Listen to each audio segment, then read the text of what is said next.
Hello दोस्तों, welcome to 10x vibes. आज एक नई कहानी को शुरू करते हैं। कहानी की शुरुआत होती है एक अलार्म बेल से, जो हमारी मेन कैरेक्टर ली नामी के फोन पर बजता है, जो 7 बजे उठती है और सीरी को बोलकर एक सॉन्ग प्ले करवाती है और खुद फ्रेश होने चली जाती है। सुबह होते ही उसके फोन पर सोशल मीडिया की नोटिफिकेशंस आने लग जाती हैं और वो इन्हीं में गुम हो जाती है और हर काम माइंडलेसली कर रही होती है। Her phone is everything to her. खाना खाने से लेकर ट्रैवलिंग, ऑफिस, शॉपिंग, हर वक्त वो फोन यूज करती रहती है।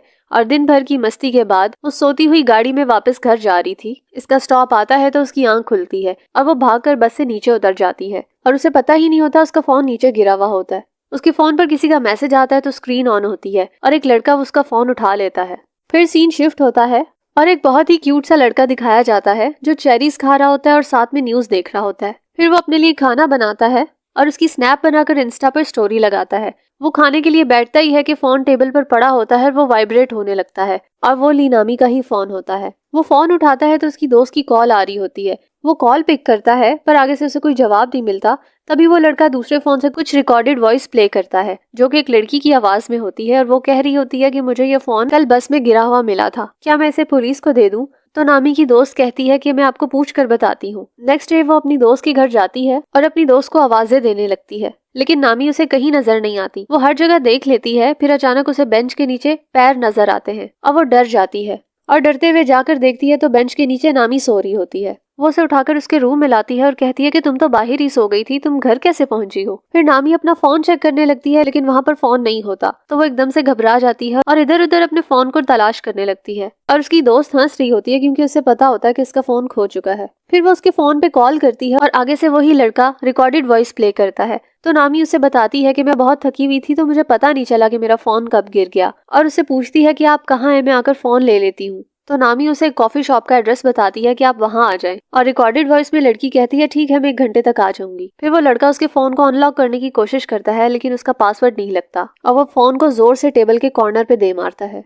अगले सीन में हम एक डेड बॉडी देखते हैं जो कि बहुत ही बुरी हालत में होती है। उस बॉडी को केमिकल लगाकर डिसॉल्व किया गया होता है। पुलिस उसकी इन्वेस्टिगेशन कर रही होती है। उनको ना कातिल के फिंगरप्रिंट्स मिलते हैं, ना ही कोई और सुराग। वहाँ बारिश हो रही होती है जिसकी वजह से उन्हें इतने घने जंगल में डेड बॉडी मिल जाती है। उस डेड बॉडी के पास कुछ और तो नहीं मिलता लेकिन एक सप्लीमेंट मिल जाता है। फिर एक ऑफिसर उस जगह की छानबीन कर रहा होता है तो वहाँ पर उसे चेरी का दरख्त मिलता है। उस पे एक चेरी लगी हुई होती है जो गली हुई होती है। वो उस दरख्त के पास देखता है तो वही सप्लीमेंट उसे मिलता है और एक कार्ड भी मिलता है जिसपे वू चुन योंग का नाम लिखा होता है। वो ऑफिसर अपने कोलीग जोंगहू से डिस्कस कर रहे होते हैं कि ये दोनों सप्लीमेंट सेम है। तो उनका कोलीग कहता है कि अगर ये दोनों सेम है तो चुनयोंग ही किलर है। तो वो ऑफिसर कहता है कि ये कोइंसिडेंस भी हो सकता है, एक बच्चा कैसे किसी को मार सकता है? वो 7 साल पहले घर से भाग गया था लेकिन वो ये नहीं कर सकता। हो सकता है कि उसका किसी दोस्त ने किया हो और वो नाम इसका लगा रहे हो। तो उनका कोलीग कहता है कि ठीक है, फिर तुम पूछ लो उससे, लेकिन तुमने 7 सालों से कोई कांटेक्ट भी नहीं किया उसे। एक्चुअली वो ऑफिसर अपने बेटे की बात कर रहे होते हैं क्योंकि उन दोनों को डाउट हो रहा होता है कि ये मर्डर उसी ने किया है। फिर नेक्स्ट सीन में हम नामी को देखते हैं जो अपने डैड के रेस्टोरेंट में आई होती है और डैड को कहती है कि आप गुस्सा ना हो, इसीलिए आज मैं जल्दी आ गई। उसके डैड पूछते हैं कि तुम्हें अपना फोन मिला? तो वो पूछती है कि आपको कैसे पता कि वो गुम हो गया है? तो वो उसकी फ्रेंड की पोस्ट दिखाते हैं। उसकी दोस्त ने नामी की पिक्चर बनाई थी जब वो अपना फोन ढूंढ रही थी और नीचे लिखा होता है कि इसका फोन गुम हो गया है। वो इसको एक ड्रिंक देते हैं जो सिर्फ उन्होंने इसी के लिए बनाया होता है। तभी उनके कैफे में एक कॉल आती है तो डैड उसे कहते हैं कि तुम्हारे लिए ही फोन है, और वहाँ वही रिकॉर्डेड वॉइस होती है और वो कहती है कि फोन मुझसे गिर गया है, मैंने इसे एक रिपेयर शॉप में दे दिया है और मैंने पे भी कर दिया है, तो तुम वहाँ जाकर उसे ले लेना। वो उसको एड्रेस बताती है और नामी उसी एड्रेस पे पहुंच जाती है। वहाँ जाकर देखती है तो काउंटर पे उसका फोन रखा होता है। वहाँ एक लड़का कैप और मास्क में आता है और एक एग्रीमेंट पेपर उसे साइन करवाता है जिसपे उसका नाम, फोन का इशू और पासवर्ड लिखना होता है। वो फोन को रिपेयर करता है और उसके फोन को अपने लैपटॉप से कनेक्ट कर लेता है। उसका सारा डाटा कॉपी कर लेता है और एक सॉफ्टवेयर उसके फोन में इंस्टॉल कर देता है। फिर वो अपने ड्रॉ में जहाँ ढेर सारे फोन रखे हुए होते हैं नामी के फोन जैसा एक फोन निकालता है और नामी का सारा डाटा उसमें शेयर कर लेता है और फिर आकर फोन नामी को दे देता है। वो देखकर बहुत खुश होती है कि ये तो बिल्कुल न्यू हो गया है। नामी चली जाती है और फिर वो लड़का बैठकर वेट कर रहा होता है कि कब नामी अपना फोन ऑन करेगी। जैसे ही वो फोन ऑन करती है लड़के के पास जो फोन था वो भी ऑन हो जाता है और वो खुद ब खुद ऑपरेट होने लगता है। नामी अपनी दोस्त को मैसेज करके बताती है कि उसे फोन मिल गया है। उसकी दोस्त उसे कॉल करती है और वो उसे भी बता रही होती है कि बहुत अजीब बात है, उस लड़की से फोन गिरा, उसने रिपेयर भी करा दिया और पैसे भी खुद दे दिए। तो उसकी दोस्त भी काफी शॉक्ड होती है और ये सारी बातें वहाँ पर वो लड़का सुन रहा होता है। फिर वो अपने डैड के कैफे में जाती है और प्लम मेट की पिक्चर बना रही होती है। तो उसकी दोस्त पूछती है कि ये प्लम मेट तुम्हारे डैड ने बनाया है? तो वो बताती है कि हाँ, पर डैड कह रहे थे कि इस साल प्लम ज्यादा नहीं है, तो इस साल वो इसे बेचेंगे नहीं। और ये सारी बातें हैकर सुन रहा होता है और फोन के कैमरे से नामी को देख भी रहा होता है।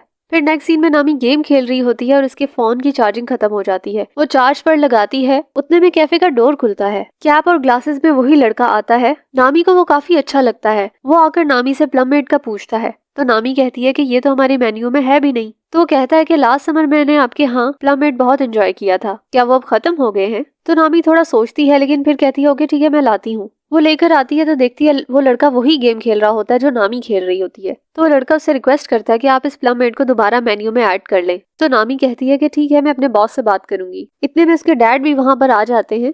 अब वो कहते हैं कि तुम इस लड़के को जानती हो? तो वो कहती है कि नहीं, ये तो यहाँ रेगुलर आता है। और वो प्लम मेड की डिमांड कर रहा था। उसके डैड कहते हैं ये मैंने सिर्फ तुम्हारे लिए बनाया है, ये तो मैं सेल नहीं करता। फिर नेक्स्ट सीन में हम उस ऑफिसर को देखते हैं। वो अपनी वाइफ के पास आए होते हैं ये जानने के लिए कि उनका बेटा अपनी मॉम के साथ कांटेक्ट में है या नहीं। उनकी वाइफ बीमार होती है। वो उनका फोन चेक करता है तो उनको वहाँ पर अपने बेटे का एड्रेस मिल जाता है। फिर हम नेक्स्ट सीन में देखते हैं कि वो खाना खा रहा होता है और साथ नामी को देख रहा होता है। और उस हैकर के पास उसके फोन का कैमरा और माइक हर वक्त ऑन रहता है और वो उसकी चैट भी साथ साथ पढ़ रहा होता है। नामी फिर सो जाती है अपने फोन को चार्ज पर लगाकर और उसके बाद अचानक नामी के फोन की स्क्रीन ऑन होती है और उसका फोन खुद ब खुद ऑपरेट होने लगता है। सारी रात उसकी स्क्रीन ऑन ही रहती है और सुबह होते ही स्क्रीन ऑफ हो जाती है और 7 बजे अलार्म बज जाता है। और वो हैकर सारी रात लगाकर उसकी एक एक इन्फॉर्मेशन नोट करता है।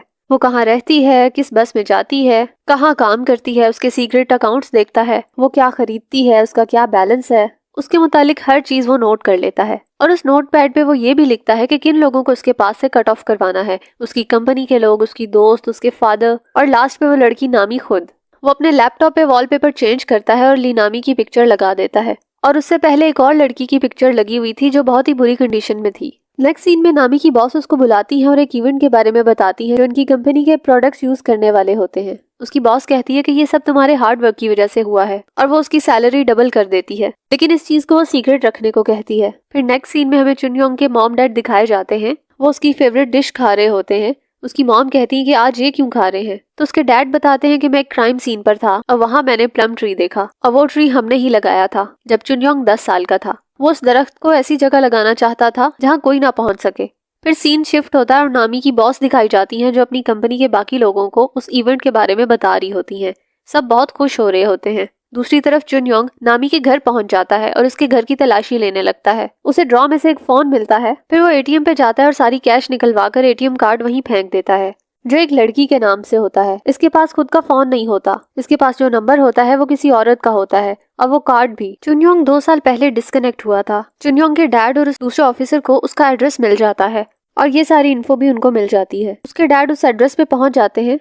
वहाँ उनको वही केमिकल मिलता है जो उस डेड बॉडी के नेल्स पे लगा हुआ था। फिर उनको एक पिक्चर भी मिलती है जो उसी डेड बॉडी की होती है और एक सूटकेस मिलता है जिसमें बहुत सारे फोन्स और बिजनेस कार्ड पड़े होते हैं और एक ग्रीन कलर का नोट पैड भी जिस पर उस लड़की की सारी डिटेल्स लिखी होती हैं। ये वही लड़की होती है जिसका वो एटीएम कार्ड यूज करता है और उसका नंबर भी। और उसी लड़की की डेड बॉडी इनको उस जंगल में मिलती है। अभी वो नोट पैड देख ही रहे होते हैं कि उनको चुंगयोन के आने की आवाज आती है। चुनयोंग ने दरवाजे में एक छोटी सी तार लगाई होती है। जब वो घर आता है तो उसे पता चल जाता है कि कोई अंदर आया हुआ है। वो वहीं से वापस हो जाता है और घर की पिछली तरफ से आकर देखता है। वो अपने डैड की पिक्चर बनाकर उनको भेजता है और वो डर जाते हैं और वहां से चले जाते हैं। फिर चुनयोंग अपना सूटकेस लेकर नामी के कैफे चला जाता है और उसके फादर से प्लम मेड मांगता है। वो कहते हैं कि हमारे पास नहीं है, हम नहीं बनाते। तो बताता है कि मैंने कल पिया था। तो वो उसे कहते हैं कि ठीक है, मैं ले आता हूँ। फिर वो नामी को मैसेज करता है क्योंकि नामी ने कुछ सीडीज बेचनी होती हैं और एक गेम शो की टिकट्स खरीदनी होती हैं। वो चैट देख लेता है इसीलिए उसे पता होता है उस शो की टिकट्स चुनयोंग के पास होती हैं। वो उसे सीडीज खरीद लेता है और उसको टिकट्स बेच देता है और उसको अपना बिजनेस कार्ड भी देता है।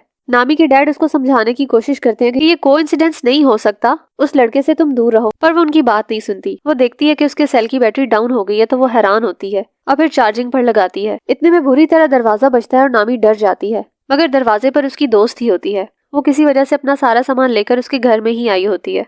उसकी दोस्त उसके पास टिकट्स और बिजनेस कार्ड देखती है तो पूछती है कि ये कौन है और पूछती है कि ये कैसा लड़का है। तो नामी बताती है कि वो अच्छा दिखता है पर अगर वो ग्लासेस उतार दे और हेयर कट हो तो वो ज्यादा प्यारा लगेगा। तो उसकी दोस्त कहती है तुम उसे पसंद करती हो? तो नामी कहती है नहीं, ऐसी कोई बात नहीं है, पर मुझे क्यूरियोसिटी है, वो बिल्कुल मेरी जैसा है। वो कार्ड देखती है तो उनकी दोस्त भी वहाँ पर जॉब करती है जहाँ चुनयोंग जॉब करता है। वो दोनों बातें कर रही होती है और नामी का फोन खुद ब खुद ऑपरेट हो रहा होता है। फिर उनके डैड को दिखाते हैं, उनको नामी का मैसेज आया होता है और वो उनको सॉरी कह रही होती है। तो डैड भी कूल हो जाते हैं। फिर वो डैड को एक लिंक भेजती है और उनको इंस्टॉल करने को कहती है और कहती है कि बाकी बात मैं आपको बाद में बताऊंगी। फिर चुनयोंग के डैड को देखते हैं जो उस लड़की के घर जाते हैं जिसकी डेथ हो चुकी होती है। तो उसकी मॉम बताती है नामी का फोन गिर के टूट गया था और किसी ने उसे रिपेयर करा दिया था और उसने पे भी खुद ही कर दिया था। फिर नामी के डैड को दिखाते हैं वो फोन यूज कर रहे होते हैं तो उनको एक मैसेज आता है कि आपके घर के बाहर पार्सल आया है। वो जाकर देखते हैं और उसे उठाने की कोशिश करते हैं पर उनसे उठाया नहीं जाता। उतने में चुनयोंग आता है और उनके सर पे कोई चीज मारकर उन्हें बेहोश कर देता है और फिर अंदर लाकर बांध देता है।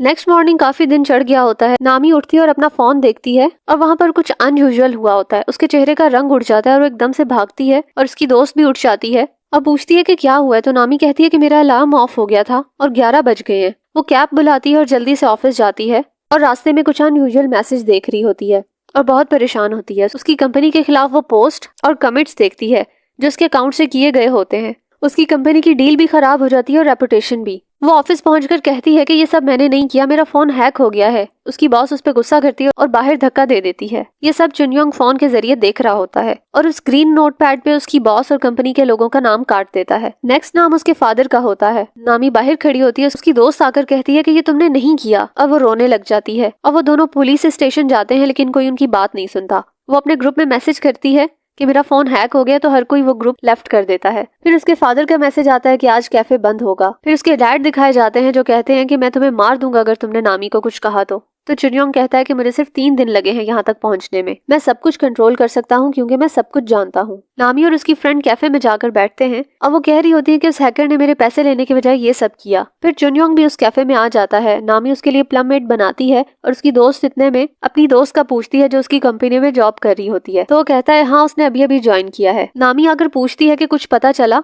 तो चुनयोंग पूछता है क्या तुम्हारे फोन की बैटरी जल्दी खत्म हो जाती है। तो वो बताती है कि हाँ बहुत जल्दी खत्म हो जाती है। तो वो पूछती है कि क्या मामला है। तो वो बताता है कि तुम्हारा फोन हैक हो चुका है और कहता है कि कैमरा आंख बन गई है और माइक इसका कान। और वो बताता है कि वो हैकर आपको देख भी सकता है और सुन भी सकता है। आपकी फोन कॉल्स, आपके टेक्स्ट मैसेज, सब कुछ वो देख रहा है। तो वो कहती है कि मैंने तो कुछ इंस्टॉल ही नहीं किया। तो वो कहता है कि आपके फोन में डायरेक्ट किसी ने इसको इंस्टॉल किया है। फिर वो जाने लगता है तो नामी को कहता है कि मेरे साथ आओ। नामी उसके साथ बाहर जाती है तो वो नामी को उसकी दोस्त के खिलाफ बदगुमान कर देता है और वो उसे इनडायरेक्टली कहता है कि तुम्हारी दोस्त ने ही तुम्हारे फोन में स्पाईवेयर सॉफ्टवेयर इंस्टॉल किया था जिसकी वजह से तुम्हारा फोन हैक हो गया है। नामी अंदर आती है तो काफी देर खामोश बैठी रहती है। उसकी दोस्त उससे पूछती है कि क्या बात है। तो वो उससे पूछती है क्या ये सब तुमने किया है। तो उसकी दोस्त भी रोने लगती है और गुस्से में कहती है कि हाँ मैंने ही किया है। वो वहाँ से चली जाती है और यूं वो उसकी दोस्त को भी उससे अलग कर देता है। नेक्स्ट सीन में हमें दिखाते हैं कि पुलिस और मीडिया को वहाँ पर और डेड बॉडीज मिली हैं और हर डेड बॉडी के साथ वही सप्लीमेंट मिलते हैं। वो दोनों ऑफिसर चुनयोंग की रिपेयर शॉप में जाते हैं और देखते हैं कि फ्लोर पे पानी गिरा हुआ होता है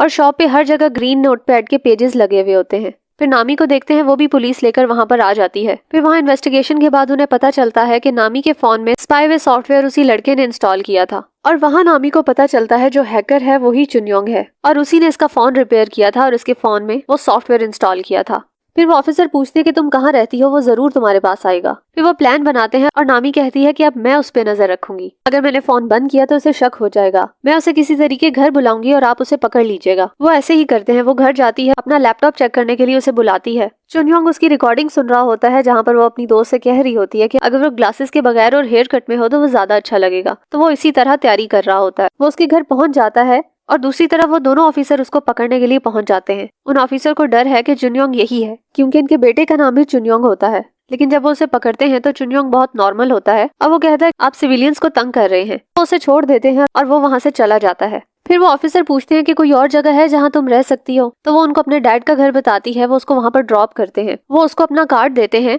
और कहते हैं कि हमसे राब्ते में रहना। वो कार्ड पर कुछ लिखकर उन्हें दिखाती है और कहती है कि हाँ मैं इन टच रहूंगी और कहती है कि अगर मेरा कोई मैसेज ना आए तो समझ लीजिएगा कि कुछ गड़बड़ हो गई है। वो अंदर चली जाती है। वो अपने डैड के रूम में जाकर देखती है तो वो सो रहे होते हैं।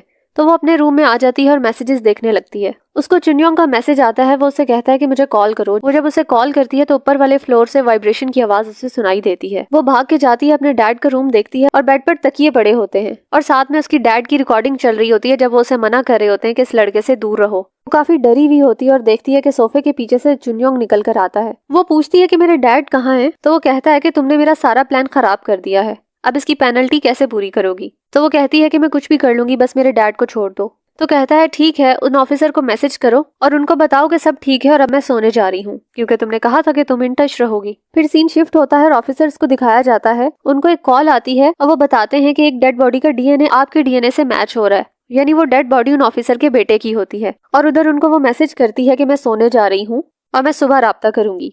फिर वो उसे फोन ले लेता है और नामी वो कार्ड वहाँ फेंक देती है और पूछती है कि तुमने मेरे साथ ही ऐसा क्यों किया। तो वो कहता है कि ये सब इसलिए हुआ क्योंकि मैंने तुम्हारा सेल फोन उठाया था। तो वो हैरान होती है कि सिर्फ इस वजह से। तो वो कहता है कि तुमने इतनी कीमती चीज गिरा कैसे दी। तो वो कहती है कि अब क्या करोगे। तो वो कहता है कि ये तुम्हारे आसपास के लोग डिसाइड करेंगे। फिर वो रेस्ट रूम में चला जाता है, वो उसे मारने के लिए कुछ उठाती है और पीछे चली जाती है और देखती है वहाँ उसके डैड बाथ टब में बंधे हुए होते हैं। फिर वो कहती है कि मेरे डैड को छोड़ दो। तो वो उसे कहता है कि पहले खुद को टाई करो। वो नामी को भी इसी तरह बांधकर टब में फेंक देता है और खुद बाहर आ जाता है। वो बाहर आकर आराम से बैठता ही है कि वो ऑफिसर का कार्ड उठाकर देखता है जिसपे लिखा होता है नो टेक्स्ट ओनली कॉल। वो एकदम से शॉक्ड हो जाता है। इतने में ऑफिसर कमरे के अंदर आ जाते हैं। वो एक ऑफिसर को मारने लगता है लेकिन दूसरे ऑफिसर उसको गन पॉइंट पे पकड़ लेते हैं। चुंगयोन उसको देखता है और कहता है हे फादर। और फिर वो ऑफिसर उसको खूब मारते हैं और दूसरे ऑफिसर नामी और उसके फादर को ढूंढ रहे होते हैं। वो उससे पूछते हैं कि चुनयोंग कहाँ है। वो बहुत मार खाने के बाद सूटकेस की तरफ इशारा करता है। उस सूटकेस में ग्रीन नोटपैड होता है जिसमें चुनयोंग की सारी डिटेल्स लिखी होती है और उस पेज पे ये क्वेश्चन भी लिखा होता है कि वो चुंगयोन कैसे बन सकता है और कैसे उसकी लाइफ जी सकता है।